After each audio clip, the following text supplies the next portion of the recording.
Bonsoir à toutes et à tous et bienvenue sur Coast to Coast, le podcast de Tactica. Coast to Coast, une émission qui débriefe l'actualité du basket belge. À mes côtés, pour cette 7e émission, Guillaume Zaracas. Guillaume, salut. Bonsoir Augustin. J'aurai le plaisir de vous retrouver toutes les 2 semaines pour débattre, animer et analyser notre passion pour la balle orange. Suivez-nous sur Spotify et YouTube et rejoignez-nous sur les réseaux sociaux de Tactica ainsi que sur notre groupe Facebook Coast to Coast Podcast pour réagir et poser vos questions. Au sommaire de l'émission du jour, la finale des playoffs est connue. Ostende va affronter Mons au meilleur des 5 manches. Notre invité du jour, Niels Marnegrave, passé dans les 2 équipes finalistes. Le meneur de Limburg vient d'annoncer la fin de sa carrière. Il débriefera avec nous la finale des playoffs et reviendra évidemment sur sa carrière de joueur professionnel et celle qu'il s'apprête à débuter en tant qu'assistant coach de Sacha Masso à Limburg. Coast to Coast, clap 7e, c'est dès maintenant. Guillaume, la finale des playoffs est connue. Ostende, nonuple champion en titre, affronte Mons, son dauphin durant la phase régulière. La première manche, elle démarre ce jeudi 3 juin. Au vu du parcours des 2 équipes, c'est une affiche qu'on peut dire attendue et logique. Oui, voilà, elle récompense les 2 collectifs les plus réguliers, mais aussi les plus performants des 2 côtés du terrain tout au long de la saison. Alors, on le sait, les playoffs, c'est une affaire de défense, d'engagement physique et de lucidité dans les moments clés. Les 2 meilleures défenses, elles vont se retrouver pour une affiche qui promet, où rien ne sera laissé au hasard. On sait à quel point des Moema, Gillet, Schwartz savent jouer dur en défense.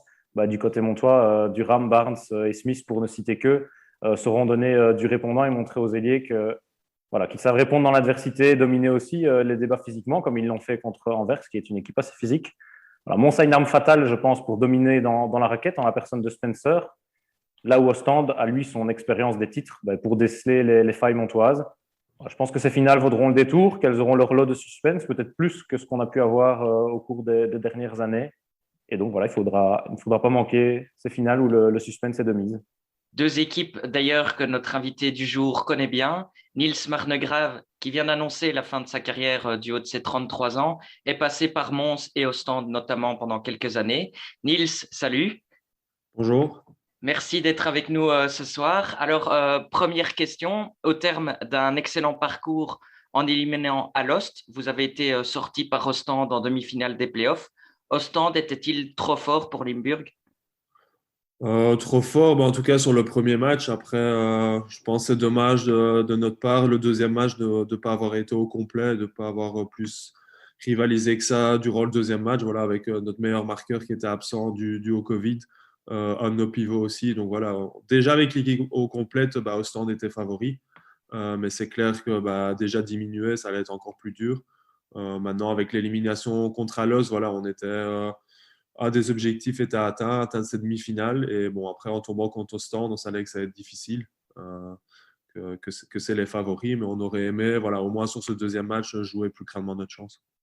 Comment les coachs peuvent-ils encore se surprendre l'un l'autre après s'être rencontrés 4 fois cette saison? Est-ce qu'un entraîneur garde volontairement des cartouches offensives et défensives qu'il présente à ses joueurs en toute fin de saison et qu'il met en route pour les playoffs? Créer une nouvelle dynamique ou autre? Ouais, je pense que généralement, ça reste assez la même chose, en tout cas sur le plan offensif. Pour connaître Dario Gergia assez bien.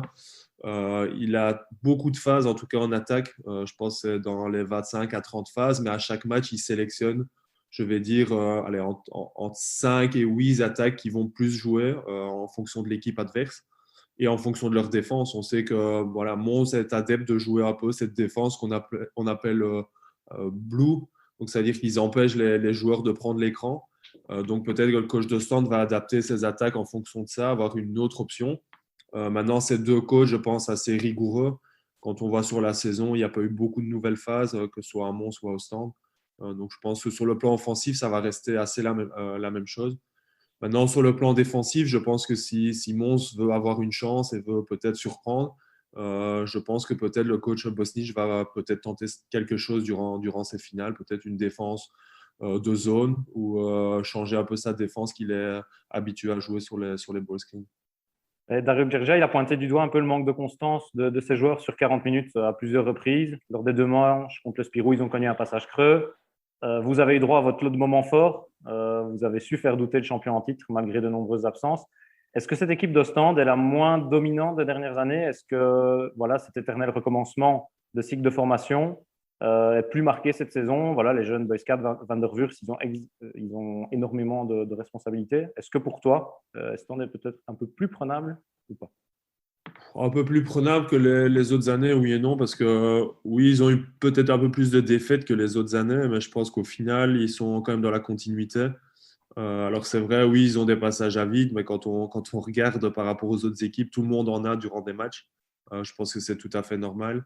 Et par contre, on connaît bah, voilà, le jusqu'au boutiste de Dario qui veut tout à 100%. Et voilà, quand il dit qu'il y a des moments creux dans le match, bah, il faut vraiment les chercher. Et maintenant, c'est juste qu'il veut tirer le maximum de ses joueurs. Donc maintenant, je pense que Ostende reste quand même le favori durant ces finales. Tu en as déjà parlé, Niels, mais en quoi Mons peut-il avoir les armes pour créer cette fameuse surprise? Ouais, c'est dur à dire. Je pense que leur sac de base, on sait, est très dominant. Avec Anthony Lambeau qui vient du banc, qui fait une fin de saison de feu, même les playoffs. Donc, je pense qu'il va falloir surprendre Ostende. Si Mons veut rester dans son jeu habituel demi-terrain, ils vont avoir peu de chance, je pense, de rivaliser contre Ostende. Et voilà, je pense que s'ils veulent se créer une chance, il va falloir que le coach et les joueurs trouvent cette petite chose, cette petite étincelle qui va pouvoir allumer le match et leur créer ce petit écart parce qu'on sait sur 40 minutes que Ostende va rester dans le match. Maintenant, à savoir quel plan tactique le coach Bosnich va trouver, ça, on aura la réponse déjà peut-être jeudi dans le premier match. Lors du dernier épisode de notre podcast, Lionel Bosco il pointait notamment quelque chose qui peut opposer les deux équipes, c'est l'équilibre du temps de jeu. Est-ce que Bosnich risque de payer ses rotations à 7, 8, voire 9 joueurs face à la rigueur de Dario Gergia d'un point de vue répartition des minutes?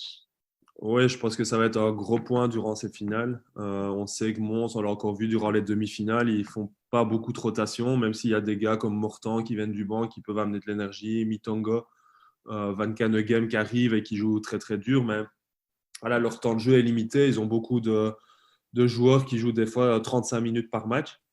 En jouant tous les 2 jours. Anvers, ils ont joué jusqu'au troisième match. Ici, ils vont jouer tous les 2 jours contre Ostende. Et on sait qu'à Ostende, ils tournent à 11 joueurs, voire 12 des fois. Chacun va jouer peut-être 20 minutes gros maximum sur un match. Et alors peut-être que sur le premier match et le deuxième, ça ne va pas se sentir parce qu'il y a cette adrénaline de finale qui va jouer, qui va entrer en compte. Mais si la série doit se prolonger, je pense que Mons va se fatiguer et que ça va être une des clés de ces finales. Merci pour ton avis sur cette finale des playoffs. Maintenant, on va revenir un peu sur ta carrière professionnelle, une carrière remplie de trophées, hein. On a quand même 7 trophées, dont 3 titres avec Ostende, 4 Coupes de Belgique, 3 avec Ostende et une avec Mons. Un passage aussi dans 7 clubs de D1 belge, à savoir Liège, Mons, Pepinster, Leuven, Ostende, Le Spirou et Limburg. Tu ponctues cette belle carrière sur une belle demi-finale de playoffs. Est-ce que tu es satisfait de ton parcours? Oui, je pense qu'avec le recul, quand j'avais commencé, on m'avait dit que j'allais avoir une carrière comme ça, j'aurais signé à 2 mains. Voilà, il y a eu des saisons un peu plus, on va dire, prolifiques et plus positives que d'autres. Il y a eu des saisons plus difficiles, mais si je prends dans la globalité, c'est sûr que voilà, je suis satisfait et content de ce que j'ai pu accomplir avec, comme tu as dit, avec les titres, les différentes îles, les différentes expériences, les matchs de Coupe d'Europe. Quand j'ai commencé en tant que jeune et avoir ce rêve de jouer comme pro, j'aurais jamais imaginé arriver à ce niveau-là. Dans ton parcours, quelle est ta plus grande fierté? Euh, Bah, il y en a deux. La première, c'est d'avoir pu remporter des titres, parce que ça, au final, c'est pour ça qu'on joue. C'est l'objectif ultime d'être voilà, champion, de gagner des Coupes de Belgique et surtout des championnats. Et le deuxième, bah, c'est un peu d'avoir pu prouver à beaucoup de monde qui ne croyait pas en moi que voilà, malgré bah, voilà, mes défauts, mes qualités, bah, j'ai beaucoup travaillé. J'ai essayé toujours de me donner à 200%, que ce soit aux entraînements et en match, et ça a payé. Donc, c'est aussi une fierté voilà, que pour toutes les personnes qui n'ont pas cru en moi quand j'étais plus jeune ou même dans mes premières années comme professionnel, bah, de leur avoir prouvé le contraire. Cette page, elle se tourne et c'est une nouvelle qui s'ouvre.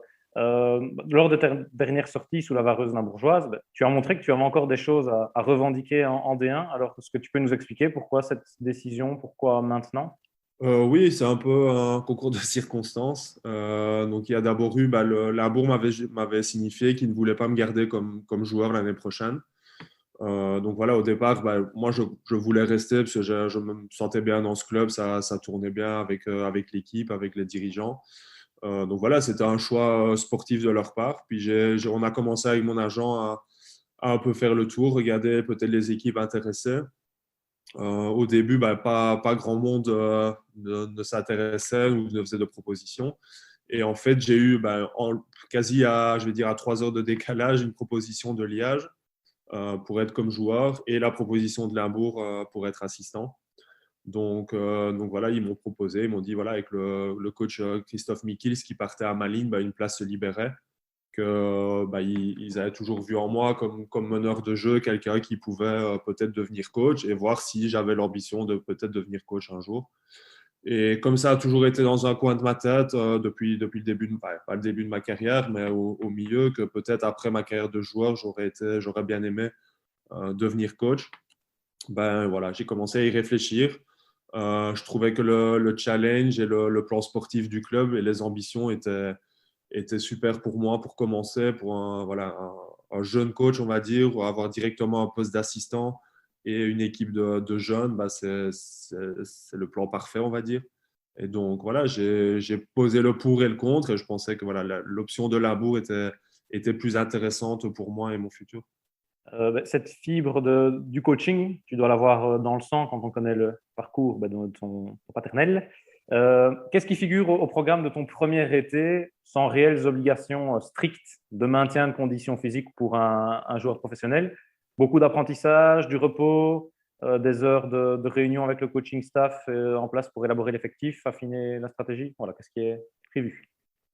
Déjà, pour le moment, beaucoup de visionnage de vidéos parce que je me suis mis directement, on doit finir l'effectif et on a une très bonne relation avec le coach Sacha Masso et l'autre assistant. Donc, on visionne beaucoup de vidéos pour essayer de finaliser l'effectif, trouver les meilleurs joueurs disponibles. Puis, comme tu l'as dit, un peu plus de repos que d'habitude. Maintenant, je me connais et je ne vais pas rester inactif sans rien faire parce que je ne suis plus pro. Je vais quand même aller jouer, aller m'entraîner, faire un peu de musculation parce que je ne peux pas juste rester chez moi et ne rien faire. Ça va être une préparation différente parce que il y a pas cet ultimatum d'être, on va dire, prêt 100% physiquement début août. Donc, ça va être plus du tennis, peut-être des autres sports aussi pour continuer à se dépenser, garder quand même une bonne condition physique et rester en forme. Mais ça va être moins, entre guillemets, de stress d'être toujours à avoir gardé le niveau de vie d'un professionnel. Ton palmarès parle pour toi. Peu de meneurs belges peuvent se vanter d'avoir connu autant de titres, d'avoir appris aux côtés de Djerja, de Djordjevic et autres.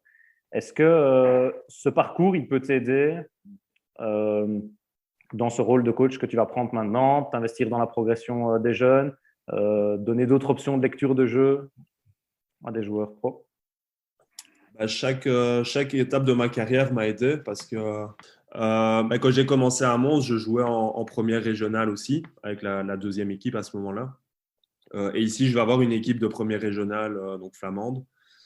Donc, je pense que ça va m'aider dans ce rôle-là, avec mon expérience et tout ça, peut-être transmettre aux jeunes. Donc voilà, avec mon expérience de jeunes avec cette deuxième équipe, peut-être un peu aider pour les étapes à franchir pour aller peut-être avec l'équipe pro.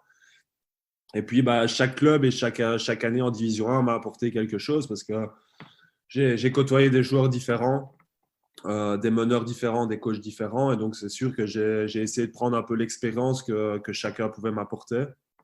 Chacun avait un style de jeu différent. Donc, il faut faire, maintenant, essayer de trouver mon identité, on va dire, en tant que jeune coach. Quelle est la philosophie que j'aimerais bien avoir et la transmettre aux jeunes. Et voilà, ce que je veux surtout transmettre aux jeunes, c'est cette éthique de travail, parce que même avec certains avec un peu moins de talent, mais beaucoup de travail peuvent y arriver. Et voilà, c'est pas parce qu'on a du talent que fatalement on arrive directement en professionnel. Il faut avoir cette vie de professionnel, cette éthique de travail et toujours se donner à fond pour essayer d'y arriver. Si ta carrière pro s'arrête, le basket ne s'arrête néanmoins pas tout à fait pour toi. En plus de ton rôle d'assistant coach de Sacha Masso à Limburg, tu évolueras en R1 avec Loyers. Pas envie de raccrocher les baskets totalement à 33 ans? Non, c'est sûr que dès que j'ai accepté l'offre de Limbourg et que je n'allais plus jouer comme professionnel, j'ai directement appelé mon papa en disant voilà, cette envie de jouer est toujours là, donc je ne voulais pas complètement raccrocher, ne plus toucher un ballon et aussi l'envie de jouer pour lui. Le fait que voilà, j'ai commencé avec lui, un peu finir avec lui, entre guillemets. Et c'est sûr que voilà, si je devais choisir un club pour jouer dans un échelon plus bas, c'était pour son équipe parce que voilà, le fait de plus se côtoyer, plus se voir, ça fait plaisir. Et de nouveau, retrouver la même équipe avec mon papa, c'était quelque chose d'important pour moi. Ouais, et donc on en parle. Loyers, c'est une équipe coachée par ton papa. Tu lui dois beaucoup dans ta carrière de basket? Oui, c'est sûr, parce que déjà, voilà, j'ai suivi tous les matchs depuis que j'étais petit, quand il était entraîneur en Division 1. Donc, ça m'a apporté déjà un peu côtoyer ce milieu professionnel sur le plan tactique et lecture de jeu. Ça m'a beaucoup aidé aussi. Et puis, il a toujours essayé de me transmettre cette éthique de travail que je devais adopter si je voulais un jour devenir professionnel, c'est-à-dire pas de sortie. Faire attention à ce qu'on mange, ce qu'on boit et tout ça. Voilà, ça fait partie aussi de l'apprentissage d'un jeune. Et ça, il a toujours essayé de faire le maximum sans me forcer et sans me dire tu vas faire ça et tu seras professionnel. Parce que moi, j'en avais envie. Donc, il a essayé de m'aider au maximum. Et même pendant ma carrière, même quand je suis passé pro, il a toujours été franc jeu avec moi et toujours dit directement, que ce soit positif ou négatif, ou même dans mes choix de club, il a toujours dit et donné son avis. Au final, voilà, c'est moi qui choisissais, mais au moins, il a toujours été honnête et essayé de me pousser le plus haut possible. Niels, on arrive à la fin de l'émission et c'est l'occasion de passer à notre séquence habituelle dans Coast to Coast. On t'a préparé quelques dilemmes. Tu as droit évidemment à un joker. N'hésite pas à commenter tes choix. Alors, est-ce que tu es prêt? Oui, je suis prêt. 0 points et 20 assists ou 20 points et 0 assists? 0 points et 20 assists. NBA ou Euroleague? Euroleague. Anderlecht ou Standard? Ça, c'est facile, Anderlecht. Même pour un Liégeois, mais je sais que c'est assez rare, mais Anderlecht jusqu'à la fin. Poste 1 ou poste 2? Poste 1. Jurgen van Merbeek ou Dario Gergia? Très difficile, mais je vais dire Jurgen van Merbeek parce que sans lui, j'aurais peut-être pas côtoyé Dario Gergia parce que c'est lui qui m'a donné ma première chance et mes premières minutes en D1 et qui m'a vraiment lancé pour arriver avec Dario. Donc, je dirais Jurgen. Cuisiner ou aller au restaurant? Aller au restaurant, et il vaut mieux pour les autres aussi parce que je sais cuisiner, mais ça reste très, très simple. Donc, si les autres veulent bien manger, il vaut mieux aller au restaurant. Et une petite dernière, jouer avec ton papa ou coacher avec ton papa? Coacher avec mon papa. Bon, jouer avec mon papa, je l'ai déjà fait, donc pourquoi pas un jour coacher avec mon papa. Merci beaucoup, Niels, pour ta participation et pour ta belle carrière. On te souhaite une bonne journée et une belle après-carrière en tant que coach. Merci à vous, c'est très gentil et très sympathique de participer à votre podcast. C'est très gentil. Coast to Coast se termine ici, une 7e émission qui aura préfacé la finale des playoffs et qui sera revenue sur la carrière de Niels Marnegrave. Vous pourrez la réécouter sur les réseaux sociaux de Tactica ainsi que sur Spotify et YouTube. Je tenais à remercier évidemment à nouveau Niels Marnegrave, notre invité du jour, et c'est avec joie que j'ai pris part à cette émission Coast to Coast en compagnie de Guillaume Zarakas. Merci à toi, on se retrouve toutes les 2 semaines pour de nouvelles aventures sur le basketball. Ciao!